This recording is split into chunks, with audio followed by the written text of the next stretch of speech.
Star contestant Hemalatha ಅವರು big boss ಅಗ್ನಿ ಪರೀಕ್ಷೆಯಿಂದ ಔಟ್ ಆಗಿದ್ದಾರೆ.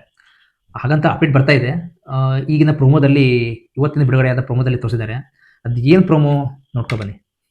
ವೀಕ್ ಕಂಟೆಸ್ಟೆಂಟ್ ಹೆಸರು ತಗೊಳ್ಳಿ. ಶರಣ್ ಶೆಟ್ಟಿ, ಅನನ್ಯ, ಕಿರಣ್ ಜೋಶಿ ತುಂಬಾ ಮಾತಾಡ್ತಾರೆ ಸರ್. ಅವರು ಯಾವುದೇ ಆಗ್ಲಿ ಅತಿ ಆದ್ರೆ ವಿಷಯ ಆಗುತ್ತೆ. ಇವರು ಎಂತ ಸಹ ಮಾತಾಡೋದಿಲ್ಲ. ರಾಂಗ್ ಕಂಟೆಂಟರ್ಸ್ ನ ಹೊರಗೆ ಕಳಿಸಿ ವೀಕ್ ಇರೋರು ಗೆಲ್ಲಬೇಕು ಅನ್ನೋದೇ ನಿಮ್ಮ ಮೈಂಡ್ ಸೆಟ್. ಇವ್ರು ಹೇಗ್ ಇವರು ಬಿಗ್ ಬಾಸ್ ಅಲ್ಲಿ ಕಂಟೆಸ್ಟೆಂಟ್ ಆಗ್ತಾರೆ ಅವರೇ ಸಾಕು ಸರ್. ಇಷ್ಟ ಅರ್ಥ ಮಾಡ್ಕೊಂಡು ಇಷ್ಟ ಆಡಿದ್ದೀನಿ, ಇಲ್ಲಿವರೆಗೂ ಬಂದಿದ್ದೀನಿ ಅಷ್ಟೇ. ಕ್ವಿಟ್ ಮಾಡ್ತೀನಿ ಅಂದ್ರ ನೀವು? ಆಡ್ಬೇಕು ಅಂತ ನಾನು ಆಸೆ ಪಟ್ಟೆ, ಅಷ್ಟೊಂದು ಕಷ್ಟ ಇರುತ್ತೆ ಅಂತ ಗೊತ್ತಿರಲಿಲ್ಲ ಸರ್. ಬಿಗ್ ಬಾಸ್ ಅಗ್ನಿ ಪರೀಕ್ಷೆ ಇಂದು ರಾತ್ರಿ 9:30ಕ್ಕೆ ಟಿವಿಗೂ ಮೊದಲೇ ನೋಡಿ ಜಿಯೋ ಹಾಟ್ಸ್ಟಾರ್ ನಲ್ಲಿ. ಸ್ಟಾರ್ ಕಂಟೆಸ್ಟೆಂಟ್ ಆಗಿದ್ದ ಹೇಮಲತಾ ಅವರು ಈಗ ಬಿಗ್ ಬಾಸ್ ಮನೆಯಿಂದ ಹೋಗಿದ್ದಾರೆ. ಹೌದು, ಅವರು ಏನಾಗುತ್ತೆ ಅಂದ್ರೆ ಸ್ಟಾರ್ ಕಂಟೆಸ್ಟೆಂಟ್ ಆಗಿ ಒಂದು 5-6 ಮಂದಿ ಆಯ್ಕೆ ಆಗಿದ್ದಾರೆ. 5-6 ಮಂದಿಲಿ ಅಟ್ಲೀಸ್ಟ್ ಒಂದು 4 ಮಂದಿ ಅಥವಾ 3 ಮಂದಿನ ಸೆಲೆಕ್ಟ್ ಮಾಡ್ಬೋದು ಅನ್ಸುತ್ತೆ ಮೇ ಬಿ. ಯಾಕಂದ್ರೆ ಈಗ ಅಲ್ಲಿ 5-6 ಮಂದಿ ಸ್ಟಾರ್ ಕಂಟೆಸ್ಟೆಂಟ್ ಆಗಿ ಕುಂತಿದಾರಲ್ಲ, ಅಂದ್ರೆ 4 ಜನ ಜಡ್ಜಸ್ ಅವರಿಗೆ ಗ್ರೀನ್ ಸಿಗ್ನಲ್ ಕೊಟ್ಟು ಅಲ್ಲಿ ಕುಳಿಸಿದಾರಲ್ಲ, ಉಳಿದವರಿಗೆಲ್ಲ ಐ ಥಿಂಕ್ ಔಟ್ ಅನ್ಸುತ್ತೆ. ವೇಟ್ ಮಾಡಿ ಅದೆಲ್ಲ ಹೇಳಿರ್ತಾರೆ, ಬಟ್ ಅದೆಲ್ಲ ಔಟ್ ಆಗಿರ್ತಾರೆ, ಆಲ್ಮೋಸ್ಟ್ ಔಟ್ ಆಗಿರ್ತಾರೆ. ಇನ್ನು ಉಳಿದಿದ್ದ ಒಂದು 5-6 ಮಂದಿ 6-7 ಮಂದಿ ಏನೋ ಇರಬೇಕು. ಅವರು ಅಂದ್ರೆ ಮೇ ಬಿ ಕಿರಣ್ ಶಾಸ್ತ್ರಿ ಆಗಿರ್ಬೋದು, ಅರಣ್ಯ ರಾವ್ ಇರ್ಬೋದು, ಸಹನಾ, ಕುಮಾರಿ, ಚರಣ್ ಶೆಟ್ಟಿ, ಇವರಿಷ್ಟು ಮಂದಿ ಇದ್ದಾರೆ. ಹಾಗೆ ಹೇಮಲತಾ ಕೂಡ ಇದ್ದಾರೆ. ಓಕೆನಾ? ಇವರಲ್ಲಿ ಈಗ ಏನ್ ಟಾಪಿಕ್ ಅಂದ್ರೆ ಇಷ್ಟು ದಿವಸ ಮಾಡಿದ್ರಲ್ಲ, ಈ ಟಾಪಿಕ್ ಬೇರೆ.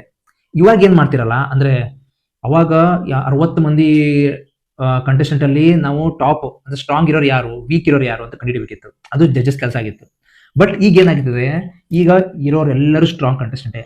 ಇವರಲ್ಲಿ ಇನ್ನೂ ಸ್ಟ್ರಾಂಗ್ ಯಾರು, ವೀಕ್ ಕಂಟೆಸ್ಟೆಂಟ್ ಯಾರು, ಅದನ್ನ ಫೈಂಡ್ ಔಟ್ ಮಾಡ್ಬೇಕಾಗಿದೆ. ಈಗ ಆ ಟಾಸ್ಕ್ ಈಗ ನಡೀತಿರೋದು.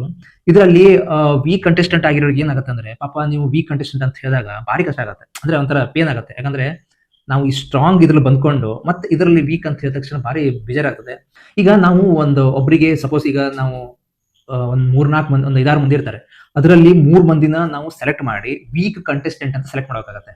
ಈ ವೀಕ್ ಕಂಟೆಸ್ಟೆಂಟ್ ಆಗಿ ಸೆಲೆಕ್ಟ್ ಮಾಡ್ಬೇಕಂದ್ರೆ ಅವ್ರಿಗೆ ಕೊಡೋ ಕಾರಣನೂ ಅಷ್ಟೇ ಚೆನ್ನಾಗಿರ್ಬೇಕಾಗತ್ತೆ. ಯಾಕಂದ್ರೆ ಸುಮ್ಮನೆ ಏನೋ ಒಂದು ಕಾರಣ ಕೊಟ್ಕೊಂಡು, ಹೌದು ನೀನು ವೀಕ್ ಕಂಟೆಸ್ಟೆಂಟ್ ಆಗಿದ್ಯಾ, ನೀನು ಆ ತರ ಚೆನ್ನಾಗಿ ಮಾಡಿಲ್ಲ, ಮಾತಾಡಿಲ್ಲ, ಆ ಥರದೇ ಆನ್ಸರ್ ಕೊಟ್ಬಿಟ್ರೆ ಅದು ವ್ಯಾಲಿಡ್ ಆಗಿರಲ್ಲ.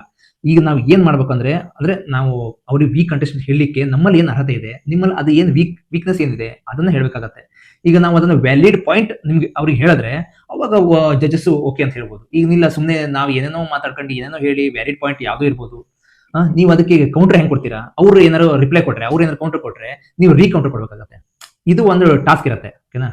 ಹೇಮಲತಾ ಅವರು ಈಗ 3 ಕಂಟೆಸ್ಟೆಂಟ್ ಸೆಲೆಕ್ಟ್ ಮಾಡಿದ್ದಾರೆ, ಅಂದ್ರೆ ವೀಕ್ ಕಂಟೆಸ್ಟೆಂಟ್ ಅಂತ ಸೆಲೆಕ್ಟ್ ಮಾಡಿದ್ದಾರೆ. ಯಾರೇ ಸೆಲೆಕ್ಟ್ ಮಾಡಿದ್ದಾರೆ?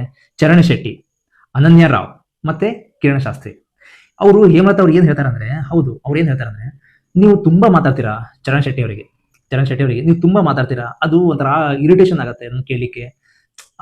ನೀವು ಅಷ್ಟೇ ಅತಿ ಆದ್ರೆ ಅಮೃತನ ವಿಷಯ ಅಂತ ಹೇಳ್ತಾರಲ್ಲ, ಆ ತರ ಆಗತ್ತೆ. ಜಾಸ್ತಿ ಮಾತಾಡಿದ್ರೆ ಯೂಸ್ ಇಲ್ಲ, ನಮ್ಗದು ಕಷ್ಟ ಆಗತ್ತೆ ಅಂತ ಹೇಳ್ತಾರೆ. ಬಟ್ ಏನಪ್ಪ ಮ್ಯಾಟ್ರ್ ಅಂದ್ರೆ, ಈಗ ಬಿಗ್ ಬಾಸ್ ಅಲ್ಲಿ ಮಾತಾಡದೆ ಇರ್ಲಿಕ್ಕಂತೂ ಆಗಲ್ಲ, ಹೌದಾ?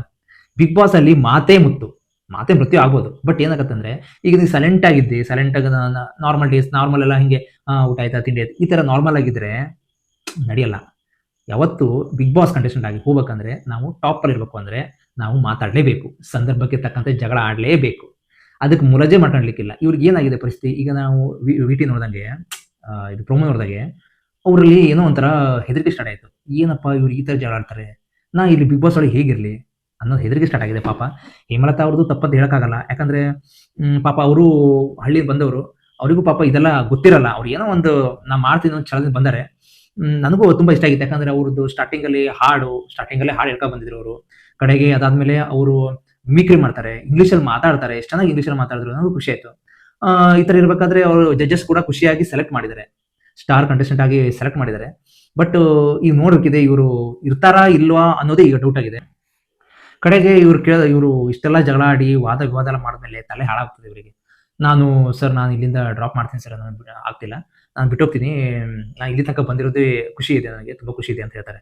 ಹೌದು, ಆದ್ರೆ ಅವ್ರು ಮತ್ತೆ ಇವರು ವಿನಯ್ ಅವ್ರು ಕೇಳ್ತಾರೆ, ಯಾಕಮ್ಮ ಬಿಟ್ಟೋಗ್ತೀಯಾ ಇಷ್ಟು ಬೇಗ, ಆಗ್ತಿಲ್ವಾ ಕೇಳಿದಾಗ, ಇಲ್ಲ ಸರ್ ನನಗೆ ಕಷ್ಟ ಆಗ್ತಿದೆ, ಇಲ್ಲಿ ಇರ್ಲಿಕ್ಕೆ ತುಂಬಾ ಕಷ್ಟ ಆಗ್ತಿದೆ ಅಂತ ಹೇಳ್ತಾರೆ. ನನ್ನ ಅನಿಸಿಕೆ ಪ್ರಕಾರ ಇವರು ಇನ್ನೂ ಸ್ಟ್ರಾಂಗ್ ಆಗಿ ಆಡ್ಬೇಕಿತ್ತು. ಯಾಕಂದ್ರೆ ಅವರು ಮೆಂಟಲಿ ಸ್ಟ್ರಾಂಗ್ ಇದ್ದವ್ರು ಮಾತ್ರ ಬಿಗ್ ಬಾಸ್ ಅಲ್ಲಿ ಇರ್ಲಿಕ್ಕೆ ಸಾಧ್ಯ.